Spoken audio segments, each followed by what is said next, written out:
Un long dimanche de tractation à l'Élysée et à Matignon. François Fillon a été renommé Premier ministre peu avant 10 h, mais il aura fallu attendre 20 h 15 pour connaître enfin la composition de son nouveau gouvernement. Sur la proposition du Premier ministre, le Président de la République a nommé M. Alain Juppé, ministre d'État, ministre de la Défense et des Anciens combattants. Il faut dire que le casting gouvernemental a été retardé par le cas Borloo. Plusieurs propositions ont été faites à celui qui visait Matignon, mais il a tout refusé, y compris le Quai d'Orsay. Jean-Louis Borloo a choisi de retrouver sa liberté de proposition et de parole au service de ses valeurs. En clair, il pourrait bien se laisser tenter par une candidature centriste à la présidentielle de 2012.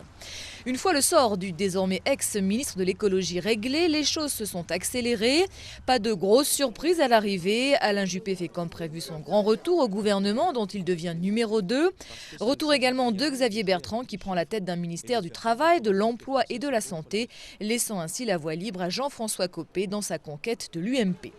Par ailleurs, au-delà de François Fillon, la plupart des poids lourds de l'équipe sortante sont toujours là. Un vrai faux nouveau gouvernement donc pour l'opposition qui dénonce une fin de non-recevoir adressée par Nicolas Sarkozy aux Français. Ce soir, je fais le même constat, je pense que tous les Français, tout cela pour cela, plus que jamais, nos concitoyens le savent, le vrai changement aura lieu par leur vote en 2012. Mais Nicolas Sarkozy avait-il vraiment le choix? Selon un sondage via Voice à paraître ce lundi dans Libération, la cote de popularité de François Fillon gagne encore 4 points à 47% de bonnes opinions, alors que celle du président baisse d'encore 3 points à 32%. C'est son plus mauvais score depuis son élection. On a le sentiment que le choix de Nicolas Sarkozy reconduisant François Fillon à Matignon est un choix par défaut et que c'est le choix d'un Nicolas Sarkozy très affaibli. L'hypothèse d'un François Fillon en dehors de l'exécutif aurait été une véritable menace pour Nicolas Sarkozy, dans la mesure où François Fillon aurait eu une véritable liberté de parole.